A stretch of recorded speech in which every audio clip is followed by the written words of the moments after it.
पहला मंदिर है जो मिला था और ये दूसरा मंदिर।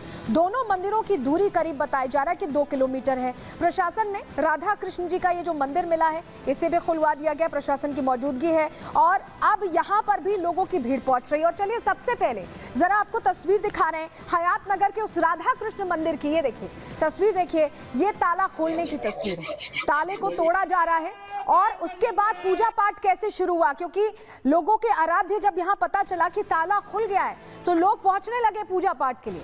और ये तस्वीरें इसलिए भी देखना जरूरी है क्योंकि जो कहते हैं कि संभल में कुछ नहीं था, जो कहा जाता है कि 19 कूप थे, 22 कूप थे, करीब अलग अलग जगहों पर 52-53 मंदिर थे, वो खुलासे ये तस्वीरें देखकर समझ में आ रहा है। मंदिर में दर्शन पूजन कैसे चल रहा है ये हम आपको तस्वीरों के जरिए दिखा रहे हैं। देखिए ये मंदिर में दर्शन पूजन किया जा रहा है और लोग पहुंच रहे हैं। पहले इन इलाकों में जाना लोगों के लिए मुश्किल होता था क्योंकि मुस्लिम बाहुल इलाके हैं, लेकिन अब मंदिर जब खुल गया है तो आस्थावान जो सनातनी है उनकी भीड़ यहाँ पर दिखाई दे रही है। तस्वीरें आपको ऊपर से भी मंदिर की दिखा रहे हैं। अब लोग पहुंचकर दर्शन पूजन करने में जुट गए हैं। ये तस्वीरें अपने आप में बता रही हैं कि लोग कितने उत्साहित हैं, जयकारे लगा रहे हैं। सुनिए।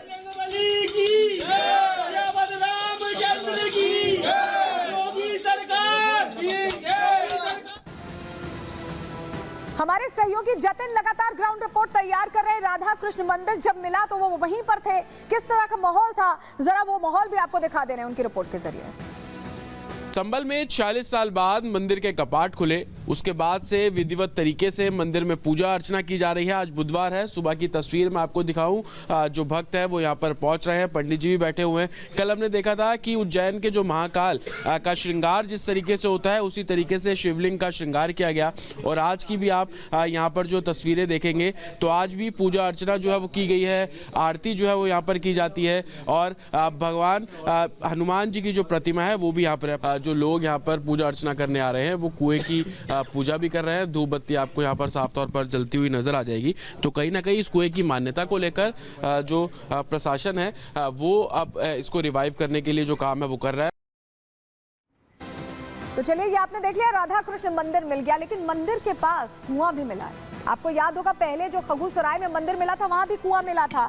यानी जो हमारी सनातन परंपरा में ये जल स्रोत पास ही होते हैं, पूजा पाठ के लिए इस्तेमाल में लाए जाते हैं, वैसा ही यहाँ पर एक जल स्रोत, ये देखिए यहाँ पर भी मंदिर के पास ये कुआं मिल गया है। ये दूसरा मंदिर है, आप समझिए कि ये दूसरा मंदिर का खुलासा हुआ है और संभल को लेकर कहा जाता है कि यहाँ पर 19 कूप हैं और पता नहीं अनगिनत मंदिर भी हैं। वो जो नक्शा हमने आपको दिखाया था उसमें बताया गया था कि हरिहर मंदिर के आसपास कितने सारे मंदिर हैं और कूप है। और ऐसे में अब ये सच्चाई, एक तरह से हरिहर मंदिर का जो दावा है, ये तस्वीरें उसको और मजबूत करती दिखाई दे रही हैं क्योंकि कल की भगवान का अवतार होने की बात कही गई और अब तो निशान भी मिलने लगे हैं, सनातन के प्रतीक दिखाई देने लगे हैं। जतिन की एक और रिपोर्ट इस कुएं से जुड़ी आपको दिखा रहे हैं।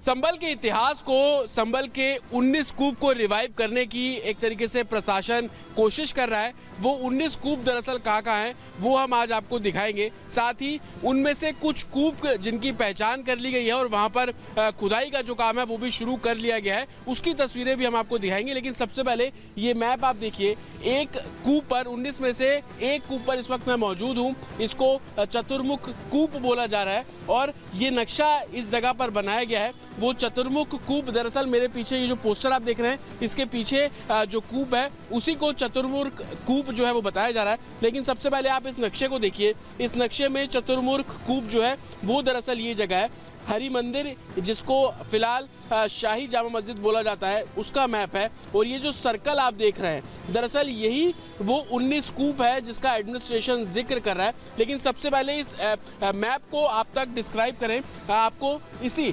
चतुर्मुख कूप की तस्वीर यहाँ पर आपको दिखाते हैं। मेरे विजय अगर थोड़ा आगे आएंगे तो देख पाएंगे तकरीबन 20 फीट अभी तक इसको खोदा गया है और आप ये देखिए कि कूप जिसको प्राचीन भी बोला जाता है, बहुत पुराना बोला जाता है, आप ईंटें लगी हुई देख रहे हैं। इस कूप के साइड में जो ईंटें लगी हुई हैं वो बेहद पुरानी है।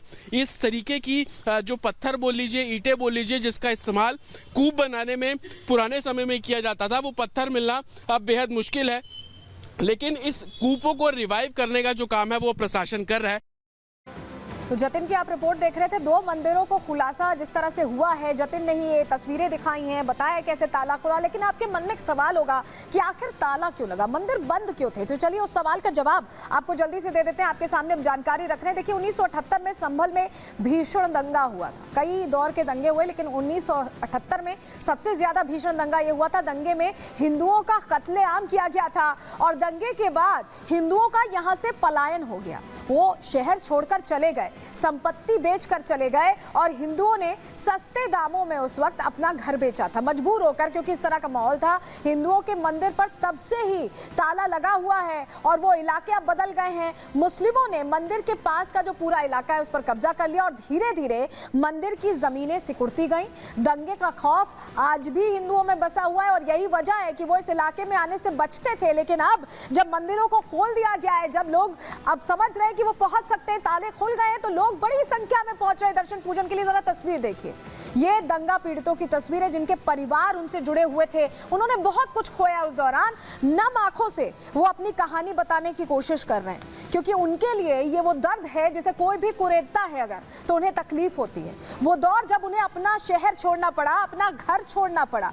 और आपको बताएं 1978 में बाकायदा जब दंगे हुए थे तो उस दौरान शिकायत की गई थी, जो पुलिस को शिकायत का पत्र दिया गया था उसकी कॉपी आपको दिखा रही है। देखिए हाथ से लिखा हुआ है, हाथ से ये पूरी शिकायत लिखी हुई है, क्या क्या कर गुजरना पड़ा, कैसे यहाँ से निकलना पड़ा, पूरी कहानी इस शिकायत पत्र में लिखी हुई है। 1978 का ये शिकायत पत्र जो अपने हाथों से उस वक्त दंगा पीड़ितों ने लिखा था, क्या हुआ था उस दौरान, इस शिकायत पत्र में क्या लिखा था, चलिए जानकारी अब जल्दी से आपके सामने रख रहे हैं। संभल में 1978 में दंगे का ये शिकायत पत्र मिला है, जिसकी तस्वीर हमने आपको दिखाई। शिकायत पत्र में एक एक बात यहाँ दर्ज है, एक एक बात लिखी हुई है। शिकायत पत्र में लिखा है कि भीड़ नारा लगाते हुए आई, दुकानों में आगजनी की और तोड़फोड़ की गई।